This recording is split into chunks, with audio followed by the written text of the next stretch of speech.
Press the bell icon on the YouTube app and never miss another update.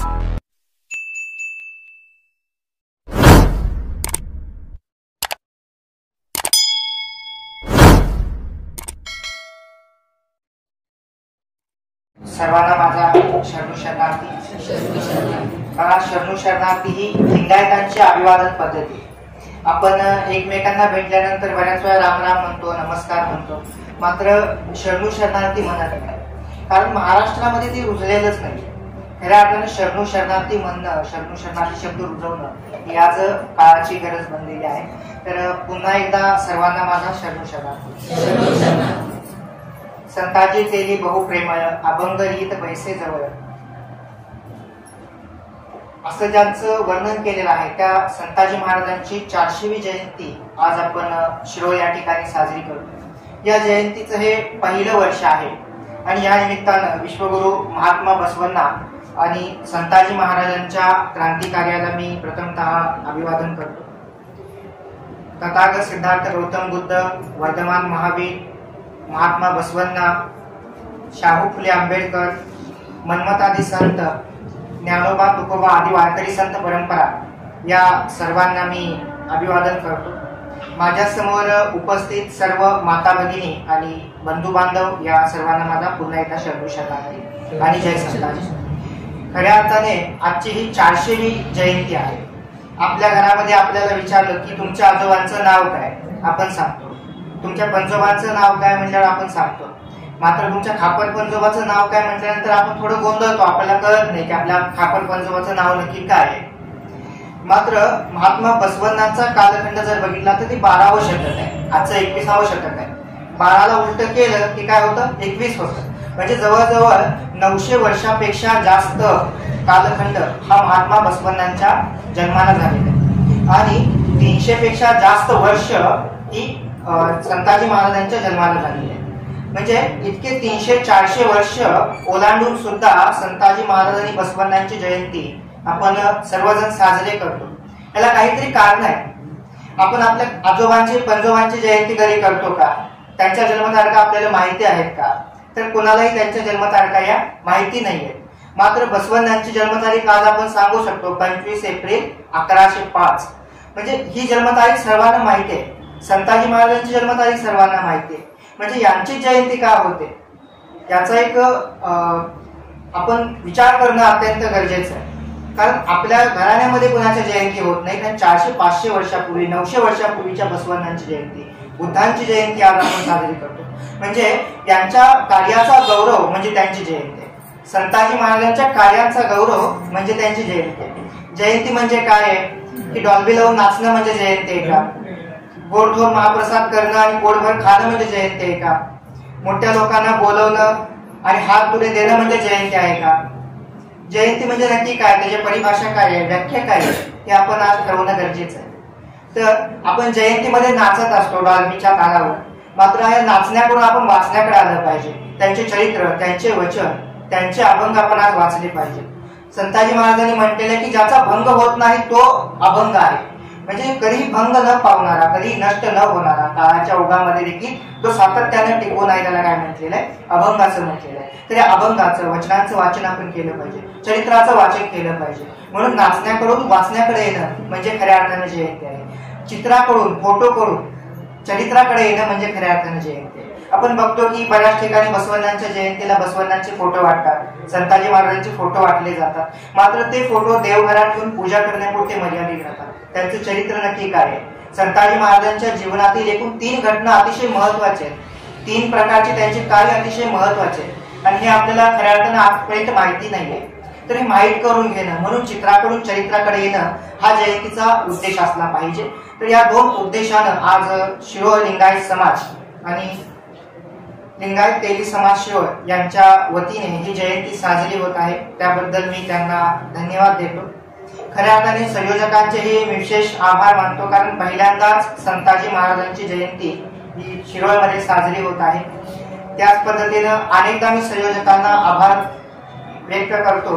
कारण माता भगिनींचा संध्याकाळचा मालिकांचा वेळ वाचून त्या मालिकांच्या वेळेला सोडून सकाळच्या वेळेमध्ये हा कार्यक्रम ठेवलेला आहे, त्याबद्दल संयोजकांचे आभार। हा जर कार्यक्रम संध्याकाळी असता तर यातली संख्या अतिशय कमी असते आणि केवळ मालिका न बघणारे पुरुष तेवढीच उपस्थित असते, म्हणून संयोजकांचे आभार मी व्यक्त करतो। तर खऱ्या अर्थाने आज आपल्याला संताजी महाराजांचे जीवन आणि त्यांचं कार्य काय आहे या विषयावर प्रकाश टाकायचा आहे। तर खऱ्या अर्थाने संताजी महाराज हे आपल्याला फोटोपुरते मर्यादित आहेत, फोटोपुरती माहिती आहे। हा फोटो कोणाचा आहे तर संताजी महाराजांचा आहे म्हणून सांगतो, मात्र त्यांचे जे 3 महत्वाचे कार्य आहेत याविषयी आपल्याला फारशी माहिती नसते। खऱ्या अर्थाने संत तुकाराम महाराजांनी एका अभंगामध्ये सांगितलंय की भोकावे अक्षरे नाही अधिकार, म्हणजे ज्या काही संत तुकाराम महाराजांना सुद्धा अक्षरे लिहिण्याचा वाचण्याचा अधिकार नव्हता, त्या काळामध्ये संताजी महाराजांनी संत तुकाराम महाराजांचे अभंग हे लिहून ठेवलेले आहे। म्हणजे आज आपल्याला अभंगातून तुकाराम महाराज समजतात, तुकाराम महाराजांचे विचार नक्की काय आहे। जोडून या धन उत्तम व्यवहारे उदास विचार वेळ, म्हणजे महात्मा बसवण्णांनी 12व्या शतकामध्ये सांगितलं की तुम्ही पैसा हा चांगल्या मार्गाने कमवला पाहिजे, सदाचाराने कमवला पाहिजे आणि विचार करून खर्च केला पाहिजे। ही परंपरा आतापर्यंत चालत आलेली होती तुकाराम महाराजांपर्यंत, ते अभंग रूपाने आपल्याला समजते आणि अभंग लिहून ठेवण्याचं काम संताजी महाराजांनी केलेलं आहे। म्हणजे इतकं महत्वाचं काम की ज्यामुळे तुकाराम महाराजांचं संपूर्ण दर्शन आपल्याला घडतं, त्या अभंग लिखाणाचं काम हे संताजी महाराजांनी केलेलं, त्यांचं पहिलं हे काम।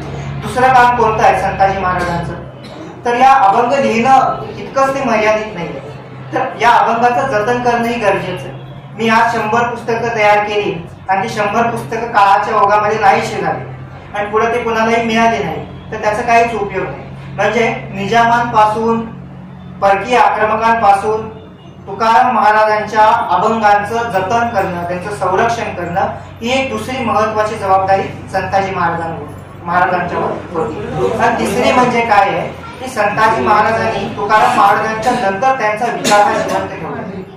आज जर आपण बघितलं तर 900 वर्षांनी बसवण्णांची परंपरा काही ठिकाणी खंडित झालेली आहे, गळ्यामध्ये लिंग धारण करणं इतक्यापुरतं ती मर्यादित राहिलेली आहे। मात्र आज वारकरी संप्रदायामध्ये 400-500 वर्षानंतर देखील तुकाराम महाराजांचे अभंग हे कीर्तनामध्ये घेतले जातात आणि याचं खऱ्या अर्थानं श्रेय संताजी महाराजांना जातं। संताजी महाराजांचं इतकं कार्य असताना देखील आज खूप कमी प्रमाणामध्ये संताजी महाराजांची जयंती साजरी होते। म्हणजे आता जयंतीचे पूर्वसंध्या आहे, इथून पुढे 7 दिवस जयंती चालणार आहे, मात्र ही जयंती काही ठराविक ठिकाणी साजरी होते। तर असं न होता गाव तेथे संताजी महाराजांची जयंती, गाव तेथे बसवण्णांची जयंती साजरी होणं गरजेचं आहे आणि जयंती नाचण्याकडून वाचण्याकडे, चित्राकडून चरित्राकडे होणं हे देखील अत्यंत काळाची गरज आहे। तर आपण अशा पद्धतीने प्रयत्न कराल अशी आशा व्यक्त करतो। तर आजचा आपला जो विषय आहे ते संताजी महाराज जगणारे यांच्या चरित्राचा विषय आहे। खऱ्या अर्थाने कोणत्याही व्यक्तीचं चरित्र म्हटलं की त्याच्या जन्मापासून सुरुवात करावी लागते आणि मृत्यूपर्यंत त्याचा शेवट करावा लागतो। त्याच्यामध्ये त्या व्यक्तीचा जन्माचा, त्याच्या कार्याचा, त्याच्या विचारांचा या सर्वांचा समावेश झालेला आहे।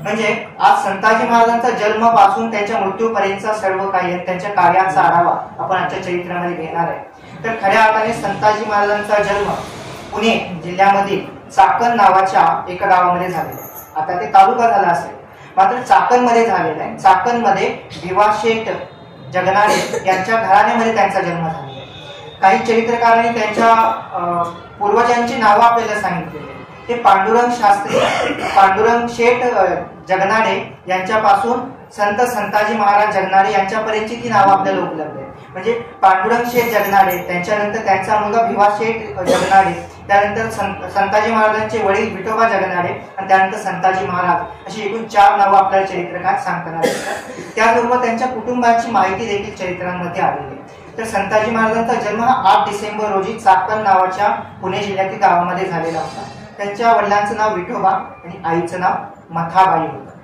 त्यांच्या आईचं माहेर कुठे होतं तर पूर्वी आपल्यासारखं लांब लांब लग्न करायची पद्धत नव्हती, तर आपल्या घराच्या जवळ जे काही गाव असतील त्या ठिकाणी नातेवाईकांमध्येच लग्न करायची पद्धत होती। तर मथाबाईंचं जे काही माहेर होतं ते सडुंबरे नावाचं गाव। आज त्या गावामध्ये संताजी महाराजांची समाधी आपल्याला पाहायला मिळते। त्या सडुंबरे गावच्या काळे कुटुंबातील त्या होत्या आणि त्यांचं लग्न जे आहे ते विठोबा नावाच्या एका जगणारे घराण्यामध्ये जन्मलेल्या व्यक्तीशी झालेलं होतं आणि त्यांच्या पोटी संताजी महाराजांनी 8 डिसेंबर रोजी जन्म घेतलेला होता. 8 डिसेंबर 1664 अशी त्यांची जन्मतारीख आपल्याला उपलब्ध झालेली आहे. म्हणजे आजपासून जवळजवळ 400 वर्षापूर्वी संताजी महाराजांचा जन्म हा झालेला होता. अंधश्रद्धा, कर्मकांड, जातीयता या काळामध्ये प्रचंड बोकाळलेली होती आणि याला विरोध म्हणून संताजी महाराजांचं कार्य हे अतिशय मोठं आहे. तुकाराम महाराजांनी देखील सांगितलेलं आहे की जात जात काय म्हणून विचारता, तेली, वाणी, माळे, कुंभार, परीट, लोहार, सुतार असं तुम्ही का म्हणता? तर जाती या 2च आहेत, स्त्री आणि पुरुष. त्या 2च जाती आहेत असं त्यांनी सांगितलेलं आहे. आणि संताजी महाराजांनी तो कित्ता आपल्या पुढच्या विचारांमध्ये गिरवलेला आपल्याला दिसतो. तर संताजी महाराजांच्या बाबतीमध्ये आपल्याला त्यांच्या जन्माविषयी जाणून घेणं अत्यंत गरजेचं आहे. तर त्यांचा जन्म हा चाकण नावाच्या गावामध्ये झाला आणि त्यांच्या बाबतीमध्ये आपल्याला जर सांगायचं झालं तर त्यांचा वडिलोपार्जित तेल घाणा हा एक व्यवसाय होता. रोज घाण्यावर तेलबियांपासून तेल काढणे आणि ते बाजारामध्ये विकणे अशा पद्धतीचा व्यवसाय त्यांच्या घराण्यामध्ये परंपरागत चालत आलेला होता. त्यांचे वडील देखील तो व्यवसाय करत होते आणि संताजी महाराजांना लहानपणापासून त्याचं बाळकडू हे मिळालेलं होतं. मुळात विठोबा हे देखील धार्मिक प्रवृत्तीचे होते. त्यांच्या घरामध्ये गीतेचं पारायण व्हायचे, नामदेवांची गाथा वाचली जायची आणि याचे संस्कार संताजी महाराजांवर लहानपणापासून झालेले होते. तुकाराम महाराज हे संताजी महाराजांपेक्षा ज्येष्ठ होते. त्यांचा देखील नावलौकिक, तुकाराम महाराजांचा नावलौकिक हा संताजी महाराजांनी ऐकलेला होता. मात्र त्यांची भेट प्रत्यक्षात कधीही झालेली नव्हती. म्हणजे एकदा चाकणमध्ये काय झालं की चाकणमध्ये चक्रेश्वर नावाचं मंदिर आहे आणि या मंदिरामध्ये संत तुकाराम महाराजांचं 3 दिवस कीर्तन होतं आणि या कीर्तनासाठी विठोबा म्हणजे संताजी महाराजांचे वडील हे संताजी महाराजांना घेऊन जात होते. आणि एके दिवशी कीर्तनाला जात असताना गाईचं जे आकरी दूध म्हणतो आपण, ते आकरी दूध एका तांब्यामध्ये भरून ते घेऊन जातात. का तर तुकाराम महाराजांना भेट देण्यासाठी. आणि ते भेट देण्यासाठी नेलेलं जे दूध आहे हे संताजी महाराज तुकाराम महाराजांना देतात. तुकाराम महाराज ते प्राशन करतात आणि नंतर ते त्यांचं कीर्तन चालू होतं. कीर्तनाचा हा शेवटचा दिवस होता. तुकाराम महाराज कीर्तन करत होते आणि त्या कीर्तनामध्ये त्यांचे जे विचार आहेत त्याचा खोलवर परिणाम 12-13 वर्षाच्या संताजी महाराजांवर झाला आणि एका क्षणार्धामध्ये त्यांनी त्यांच्या पायाला मिठी मारली आणि त्यांनी सांगितले की मला तुमचं शिष्यत्व हे मिळवायचं आहे, तुम्ही माझे गुरु व्हा. आणि अशा पद्धतीने तुकाराम महाराजांचा गुरु म्हणून स्वीकार केला आणि तुकाराम महाराजांनी शिष्य म्हणून संताजी महाराजांचा स्वीकार केलेला होता. आणि ही खऱ्या अर्थाने चक्रेश्वर मंदिरामध्ये संताजी महाराजांना वारकरी संप्रदायाची मिळाली खऱ्या अर्थाने दीक्षा होती. आणि इथून संताजी महाराजांचा प्रवास हा चालू झालेला होता. त्यांच्या आई वडिलांना म्हणजे मथाबाईंना आणि विठोबांना त्यांच्या चरितार्थाची, त्यांच्या जीवनाची काळजी वाटत होती. आपला मुलगा हा संत तुकाराम महाराजांच्या बरोबर फिरत आहे ही चांगली गोष्ट आहे. मात्र त्याचं आताच लग्न झालेलं आहे आणि त्याची पत्नी यमुना अतिशय सुशील आहे, अतिशय गुणसंपन्न आहे. आणि अशा सुंदर पत्नीचा त्याग करून तुकाराम महाराजांबरोबर हा फिरत बसेल का, प्रपंचाकडे याचं लक्ष लागणार नाही का, याची काळजी देखील त्यांना होती. आणि या काळजी त्यांनी तुकाराम महाराजांना बोलून दाखवली होती. मात्र तुकाराम महाराजांचं जे काही तत्वज्ञान आहे अतिशय व्यक्तिनिष्ठ होतं. घरदार संसार सोडून संन्यास घेऊन जंगलात जाणं हे वारकरी संतांना मान्य नाही. घरदार संसार सोडून संन्यास घेऊन जंगलामध्ये जाऊन जप तप करणं हे बसवादी शरणांना देखील मान्य नव्हतं. आणि त्याचा विचार आपल्याला संताजी महाराजांना तुकाराम महाराजांनी दिलेला आपल्याला दिसतो. तुकाराम महाराजांनी संताजी महाराजांना समजावून सांगितलं की तू माझ्याबरोबर जरूर कीर्तन कर, माझ्याबरोबर गावोगावी जरूर फिर, मात्र तू तुझ्या संसाराकडे, तुझ्या व्यवसायाकडे दुर्लक्ष करू नको. कारण प्रपंच आधी नेटका करावा आणि नंतर परमार्थ करावा ही तुकाराम महाराजांची शिकवण होती. आणि तीच शिकवण, तीच बाळकडू तुकाराम महाराजांनी संताजी महाराजांना दिलेलं होतं. आणि संताजी महाराज संसाराच्या बरोबर परमार्थामध्ये देखील रस घेऊ लागलेले होते. म्हणजे तुकाराम महाराजांबरोबर संध्याकाळी कीर्तनासाठी जाणं आणि दिवसभर तेलाच्या गाण्यावर तेल काढणं हे दोन्ही पद्धतीचे व्यवसाय, दोन्ही पद्धतीचे काम ते पूर्ण दिवसभरामध्ये करत. तर त्यांचं ही जे काही कामामध्ये निष्ठा होती याचं वर्णन देखील संत तुकाराम महाराजांनी अभंगामध्ये केले की संताजी महाराज तुम्ही धन्य आहात. संताजी त्यांना संतू संतू बऱ्याच ठिकाणी म्हटलेले. म्हणजे संतूचा संताजी होण्यामध्ये तुकाराम महाराजांचं अतिशय मोठं योगदान आहे. म्हणजे एका संतू नावाच्या व्यक्तीला संताजी बनवणं आणि त्यासाठी त्याच्यामध्ये परिपक्वता आणणं यासाठी व्यक्तीचा अधिकार असावा लागतो. तो अधिकार तुकाराम महाराजांकडे होता आणि त्यामुळे संताजी महाराजांचं रूपांतर, संतूचं रूपांतर संताजी महाराजांमध्ये झालेलं आपल्याला दिसतं. आणि खऱ्या अर्थाने गुरु शिष्यांची परंपरा पुढे मित्रत्वामध्ये बदललेली आहे. संताजी महाराजांनी तुकाराम महाराजांच्या नंतर देखील ती परंपरा पुढे प्रवाहित चालू ठेवलेली दिसते. तर लिहिण्या वाचण्यापुरते शिक्षण घेतलेले, हिशोब करणारे, गणिताचं ज्ञान असणारे संताजी महाराज अक्षराने अतिशय सुंदर लिखाण करत होते. त्यांचं हस्ताक्षर अतिशय सुंदर होतं. आणि तुकाराम महाराज अभंग जे काही कीर्तनामध्ये सांगत होते ते संताजी महाराज लिहून ठेवले. पुढे पुढे संताजी महाराजांना तुकाराम महाराजांच्या सर्व अभंग लक्षात ठेवणं कठीण होऊ लागलं, म्हणून कीर्तनाच्या वेळी ते अभंग लिहू लागले. आणि ते अभंग संताजी महाराजांनी गाथा स्वरूपामध्ये संपादित केले. आणि नंतरच्या काळामध्ये इतर जे काही टाळकरी होते त्याच्यामध्ये गंगाधर मावळ नावाचे एक टाळकरी होते, ते देखील अशा पद्धतीचं काम संताजी महाराजांच्या बरोबरीने करत होते. म्हणजे खऱ्या अर्थाने संताजी महाराजांनी तुकाराम महाराजांचा विचार हा आजपर्यंत जिवंत ठेवलेला आहे आणि त्याला आपण खऱ्या अर्थानं जाणणं देखील गरजेचं आहे. तर जयंतीच्या निमित्तानं त्यांच्या कार्याचा आढावा घेत असताना त्यांचं एक कार्य आज आपण लक्षात ठेवणं गरजेचं आहे की तुकाराम महाराजांचे अभंग जसेच्या तसे लिखाण करून ग्रंथ रूपामध्ये, गाथा रूपामध्ये आपल्या समोर ठेवणं हे संताजी महाराजांचं अतिशय महत्वाचं काम आहे. आपण पाहतो की एखादं कडुलिंबाचं झाड आहे आणि तिथं चंदनाच्या झाडाच्या सावलीमध्ये असेल तर त्याला देखील चंदनाचा वास लागतो. त्या पद्धतीनं संताजी महाराज हे तुकाराम महाराजांच्या बरोबर कायम राहत होते. त्यामुळे संताजी महाराजांवर तुकाराम महाराजांच्या विचारांचा प्रभाव आपल्याला दिसतो. तर खऱ्या अर्थाने तुकाराम महाराजांबरोबर राहत असताना संताजी महाराजांनी स्वतःची अभंग रचना केलेली आहे.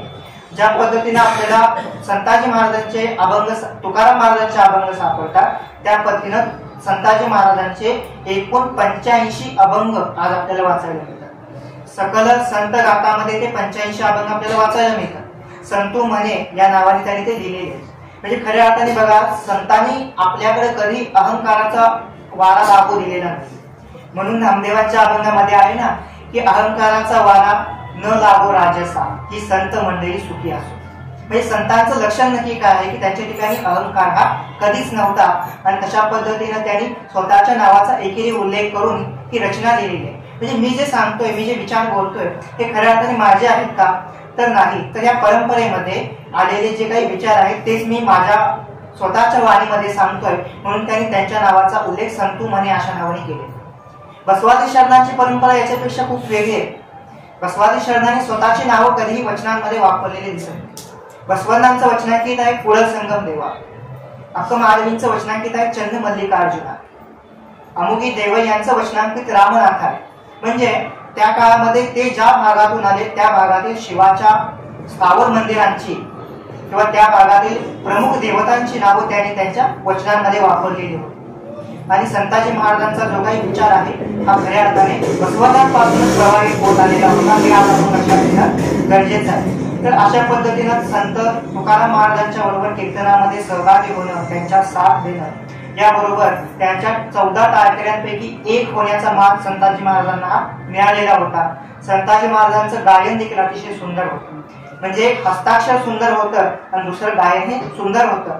तर संताजी महाराजांनी तुकाराम महाराजांच्या कीर्तनामध्ये ध्रुपद गाण्याचा मान हा मिळवलेला होता. म्हणजे टाळ वाजवणे आणि त्याच्याबरोबर ध्रुपद गाणे अशा पद्धतीनं दोन्ही प्रकारच्या कार्य संताजी महाराजांनी तुकाराम महाराजांच्या बरोबर केलेलं आपल्याला दिसतं. तुकाराम महाराजांच्या बाबतीमध्ये आपल्याला माहिती आहे की त्यांच्या चरित्रामध्ये आपण सर्वांना ज्ञात आहे की त्यांच्या चरित्रामध्ये मंबाजी भट, रामेश्वर भट आणि अप्पाजी गोसावी यांची नावं आपल्याला सातत्याने येतात की त्यांनी तुकाराम महाराजांना शारीरिक, मानसिक दोन्ही प्रकारचा त्रास हा दिलेला होता. तुकाराम महाराजांची गाथा देखील इंद्रायणीमध्ये बुडवलेली होती. म्हणजे अशा पद्धतीचा त्रास जर वेदांविरोधात किंवा शास्त्रांविरोधात भाष्य करणाऱ्या किंवा शास्त्रांविषयी भाष्य करणाऱ्या व्यक्तींना होत असतील तर त्यांचं लिखाण करणाऱ्या संताजी महाराजांना देखील तशा पद्धतीचा त्रास हा झालेला होता, हे आपल्याला लक्षात घेणं गरजेचं आहे. म्हणजे खऱ्या अर्थानं तुकाराम महाराजांची जी काही गाथा आहे ती अप्पाजी गोसाव्यांनी इंद्रायणीत बुडवण्याचा आदेश दिलेला होता आणि ती गाथा पाण्यामध्ये बुडवल्यानंतर 13 दिवस तुकाराम महाराज हे इंद्रायणीच्या काठावर उपोषणाला बसलेले.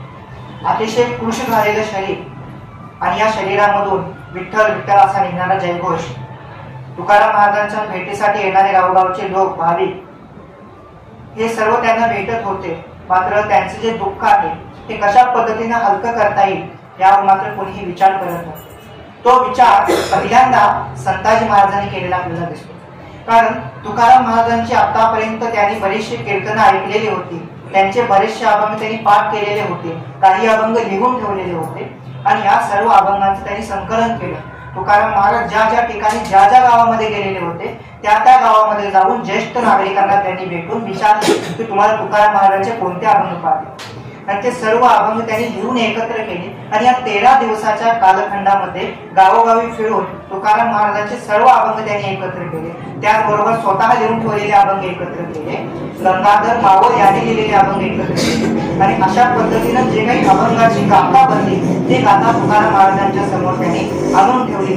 आणि तुकाराम महाराजांना ते पाहून खूप आनंद झाला. त्यांनी ती गाथा प्रमाण म्हणून स्वीकारली आणि उपोषण सोडलं. म्हणजे खऱ्या अर्थानं तुकाराम महाराजांच्या गाथेचं संरक्षण करणं, त्यांचं लेखन करणं आणि त्यांचं जतन करणं याच्याबरोबर संत तुकाराम महाराजांचे प्राण देखील त्यांनी वाचवलेले आपल्याला दिसतात. म्हणजे खऱ्या अर्थानं एक सोबती शिष्य या नात्याने ते तुकाराम महाराजांच्या संपूर्ण जीवनामध्ये त्यांच्या बरोबर राहिलेले आपल्याला दिसतात. आणि त्यांच्या उत्तर काळामध्ये ज्यावेळी तुकाराम महाराजांचं निर्वाण झालं त्यांच्यानंतरही त्यांच्या अभंगांच्या गाथांचं संरक्षण ते संताजी महाराजांनी केलेलं होतं. म्हणजे खऱ्या अर्थानं आपण जर पाहिलं की त्यावेळी या महाराष्ट्रामध्ये एका बाजूला स्वराज्य स्थापन होत होतं आणि दुसऱ्या बाजूला यवनांचं राज्य होतं. आणि अशा संक्रमणाच्या काळामध्ये असा हा अभंगांचा विचार संताजी महाराजांनी जतन करून ठेवलेला होता. म्हणजे घरदार संसार सोने नाणे प्रॉपर्टी शेती याच्यापेक्षाही तुकारामांचे शब्द धन जतन करून ठेवणं हे संताजी महाराजांच्या समोर खऱ्या अर्थानं आव्हान होतं. तुकाराम महाराजांनी एका ठिकाणी म्हटलेलं आहे, आम्हा घरी धन शब्दांचीच रत्ने शब्दांचीच शस्त्र यत्न करू, शब्दच आमच्या जीवीचे जीवन, शब्द वाटू धन जन लोका असं म्हटलेलं. म्हणजे शब्द हे काय आहे तर खऱ्या अर्थानं धन आहे. आणि तो विचार संताजी महाराजांनी जिवंत ठेवण्यासाठी तब्बल 3 वेळा प्रयत्न केलेले होते. आणि खऱ्या अर्थाने आजची गाथा आपल्याला संताजी महाराजांच्या योगदानामुळे पाहायला मिळते. पहिल्यांदा ज्यावेळी शाहिस्तेखान हा पुण्याच्या दिशेने आला त्यावेळी पहिल्यांदा चाकणला आला. आणि चाकण हे त्यावेळी व्यापाराचं एक मोठं केंद्र होतं. तिथून मोठ्या प्रमाणात व्यापार होत होता. चक्रेश्वराचं मंदिर त्या ठिकाणी होतं, त्यामुळे अनेक भक्त भाविक त्या ठिकाणी येत होते. पंढरपूरला जाणारे अनेक भाविक त्या आळंदी आणि देहूला जात होते, ते देखील त्या ठिकाणी थांबत होते. म्हणजे खऱ्या अर्थाने भक्तीचं केंद्र आणि व्यापाराचं केंद्र असणारं चाकण या ठिकाणी मोठ्या प्रमाणामध्ये धार्मिक आणि सामाजिक या दोन्ही पद्धतीचं कार्य ते चालत होतं. आणि चाकणवर पहिला हल्ला शाहिस्तेखानाने केला त्यावेळी त्या शाहिस्तेखानाच्या हल्ल्यापासून संताजी महाराजांनी तुकाराम महाराजांच्या अभंगांचं संरक्षण केलं आणि ते अभंग घेऊन आपल्या सासरवाडीला म्हणजे खेळला हे निघून गेलेले होते. आणि त्या अभंगांचं संरक्षण त्यांनी पहिल्या वेळी केलेलं होतं. पुन्हा दुसऱ्या वेळी बहादूर खान नावाचा एक मुघल बादशाह त्या ठिकाणी आला, त्याने देखील चाकणवर हमला केला, जाळपोळ केली, कत्तली केल्या. आणि याच्यापासून देखील संरक्षण म्हणून त्या अभंगांचं संरक्षण करण्यासाठी ते अभंग आपल्या आजोई सदुंबरी या ठिकाणी संताजी महाराजांनी सुरक्षित ठेवले होते. त्यानंतर तिसऱ्या वेळी ज्यावेळी दिलेर खान नावाचा एक मुघल बादशाह त्या ठिकाणी आला, त्याच्यापासून संरक्षण करण्यासाठी ते अभंग घेऊन संताजी महाराज हे मावळ या ठिकाणी गेलेले होते. म्हणजे खऱ्या अर्थानं संताजी महाराजांनी या अभंगांचं 3 वेळा संरक्षण केलेलं आहे हे खऱ्या अर्थाने आज आपल्याला पाहायला मिळतं. ज्या पद्धतीनं बसवादी शरणाने कल्याणच्या प्रतिक्रांतीनंतर वचनांचे जे काही साहित्य होतं ते वेगवेगळ्या ठिकाणी आपल्या शरणांच्या परिवारामध्ये दिलेले होते, त्या पद्धतीनं संताजी महाराजांनी तुकाराम महाराजांच्या अभंगांचे जे काही गट्टे होते, वह्या होत्या, त्या वह्या वेगवेगळ्या ठिकाणी दिलेल्या होत्या. काही वह्या चाकणमध्ये दिलेल्या होत्या, काही वह्या खेडमध्ये दिलेल्या होत्या, काही वह्या सदुंबरीमध्ये दिलेल्या होत्या. आणि अशा पद्धतीनं ठिकठिकाणी संताजी महाराजांनी तुकाराम महाराजांच्या गाथांचं वितरणही केलेलं होतं.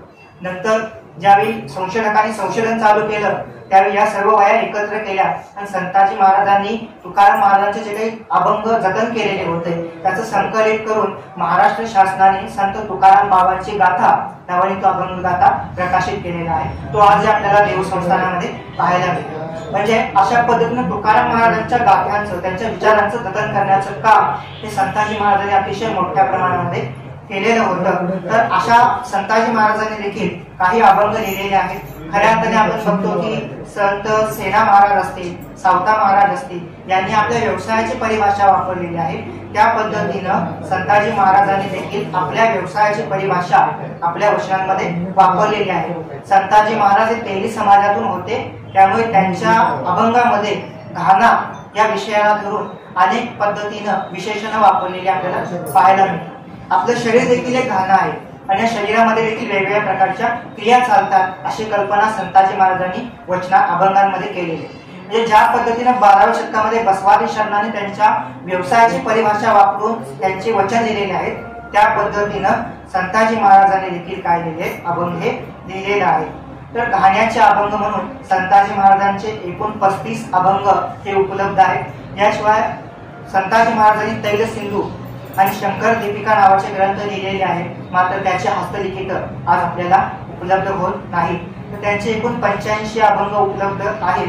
त्यापैकी काही 3 अभंग मी या ठिकाणी थांबतो, कारण प्रसाराची वेळ ही अत्यंत महत्वाची असते आणि ती चुकवणं हे महापाप आहे.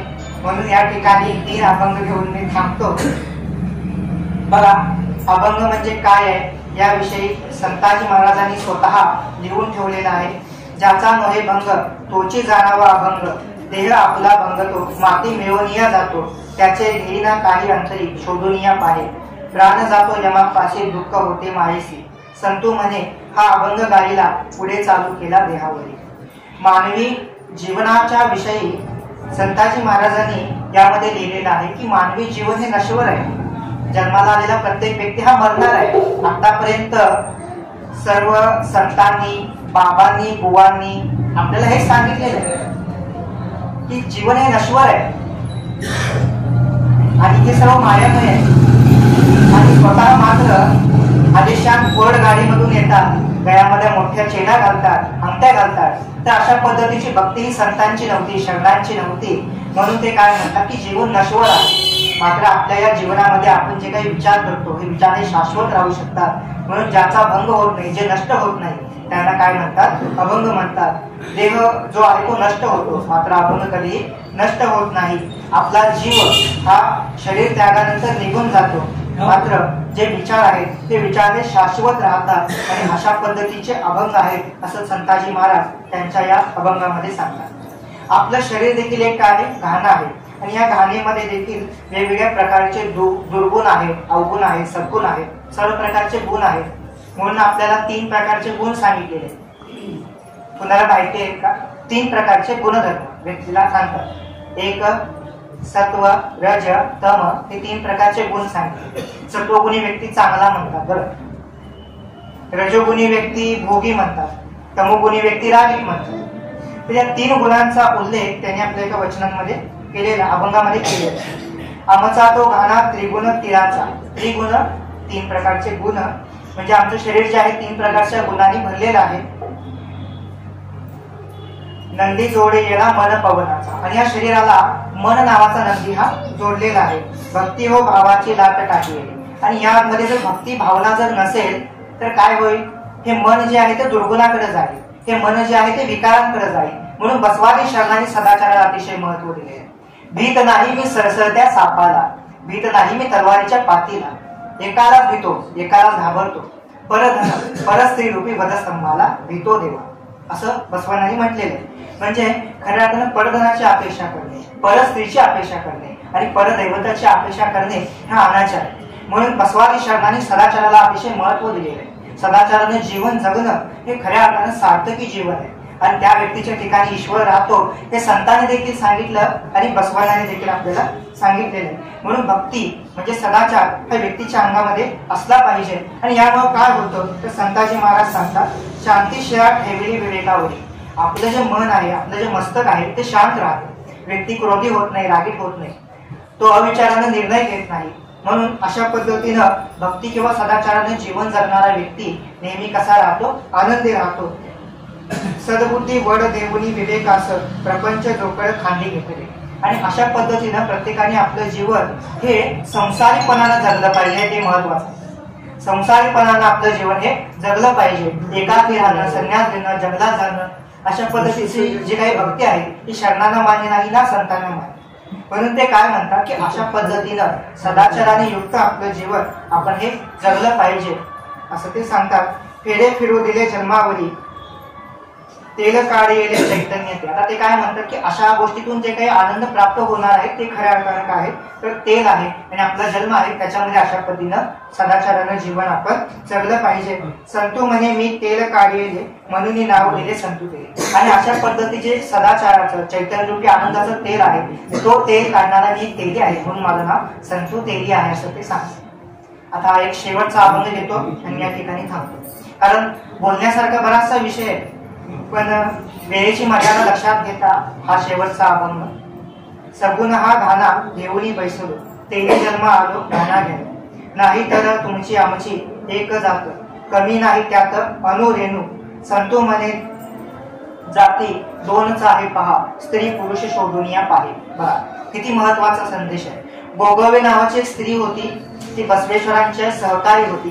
ती एका वचनामध्ये म्हणते की सणांना उभारी येता स्त्री म्हणतात दाढी मिशा आले तर पुरुष म्हणतात मात्र त्यातला चैतन्यरूपी आत्मा हा स्त्रीही नाही आणि पुरुषही नाही नास्तिक नास्तिक एक वचनांकी म्हणजे तोच विचार आपल्याला या 17व्या शतकामध्ये संताजी महाराजांनी सांगितलेला दिसतो.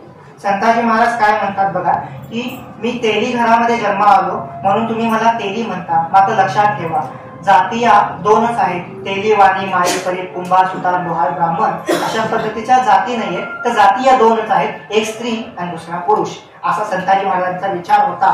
आणि हा विचार आपण येणाऱ्या काळामध्ये जरूर आत्मसात कराल अशी अपेक्षा मी व्यक्त करतो. माझ्यापेक्षा लहान कोणी नाही शिवभक्तापेक्षा महान कोणी नाही त्याला माझे मन साक्षी तुमचे चरण साक्षी पुढे संगम देवा. सर्वांना शब्द. आपल्या विवाह सोहळ्यामध्ये सरांनी आहेर न घेता आपलाच आहेर म्हणून हे पुस्तक स्वतः प्रकाशित केलंय.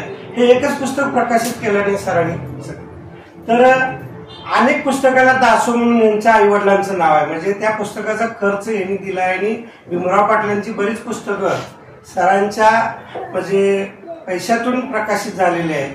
म्हणजे ज्यावेळी यांच्या लग्नाचा विषय निघाला त्यावेळी बसवतत्वानुसार हे लग्न करायचं त्यावेळी त्यांच्या आई वडिलांच्या बरोबर माझं बोलणं झालं आणि मी म्हणले की तुमचा मुलगा चळवळीतील मुलगा आहे बसवतत्व सांगणारा मुलगा आणि आपण त्याचं लग्न बसवतत्वानुसार त्याची इच्छा आहे तर करायचं. ते म्हणले तुम्ही म्हणशीला तसं करूया असं म्हणले.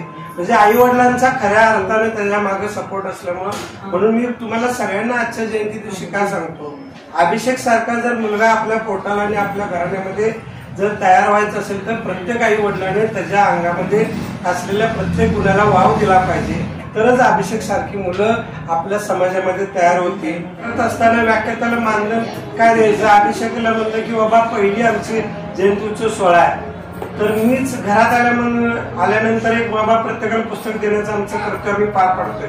परंतु इथं मानधन स्वरूपामध्ये ठिगळ नावाचं प्रभाकर सरांनी जे पुस्तक लिहिले प्रत्येक माणसाच्या आयुष्यामध्ये कष्टानं ज्या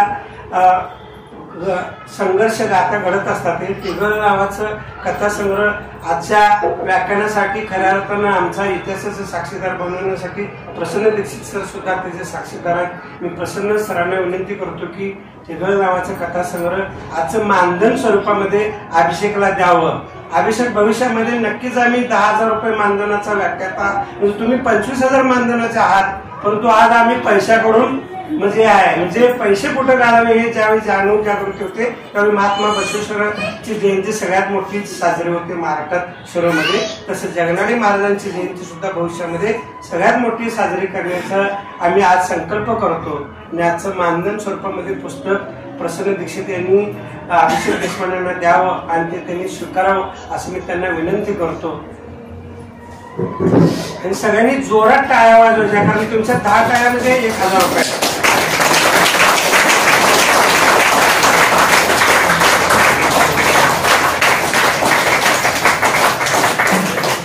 आणि पुढला हा तेली समाजाचा दरवर्षी 8 डिसेंबरला शिरोळमध्ये मेळावा होईल असं तुमच्या सगळ्यांच्या मनात आहे असं समजून आमची बायको माझ्याकडे रागान बघायला लागल्या आणि काय तर मागं लावून घ्यायला लागले म्हणजे आम्ही आठच माझ्यापासून लांब जाणार. म्हणजे असं काय नाही की आपण जन्माला आलोय तर ज्या समाजासाठी जन्माला आलोय त्यासाठी आपला म्हणजे काही करत असताना चुका होत असतात आपल्या स्वतःच्या संसाराकडे दुर्लक्ष होत असतं. सकाळीच अभिषेक आलेला म्हणला की मम्मीनं माझ्या मिसेसला सांगितले की हा जास्त बाहेर फिरतो, याला जास्त बाहेर फिरायला लावू नको, म्हणजे सोडायचं नाही. म्हणजे आडवा प्रत्येक ठिकाणी उमरा असतो, तो उमरा ओलांडणाराच माणूस खऱ्या अर्थानं समाज परिवर्तन करू शकतो. अभिषेकने तो उमरा 8व्या दिवशी ओलांडून जे आमच्या समोर त्यागाचं प्रतीक उभा केलेलं आहे, ते त्याग वर्षातून आपण एक दिवस त्यागाचं प्रतीक दाखवून पुढल्या वर्षीचा मेळावा यशस्वी करूया असं मी तुम्हा सर्वांना साक्षीला ठेवून जगनाडे महाराजांच्या समोर प्रतिज्ञा करतो. आणि आजचा दासोह घेतल्याशिवाय कोणी जाऊ नये, कारण आपण 250 जणांचं प्रसाद केलेला आहे. पलीकडला प्रसाद हा वेगळ्या लोकांचा आहे, आपला वेगळा आहे. तर आपण इथून प्रसाद घेऊन सगळ्यांनी व्यवस्थित जावं. आणि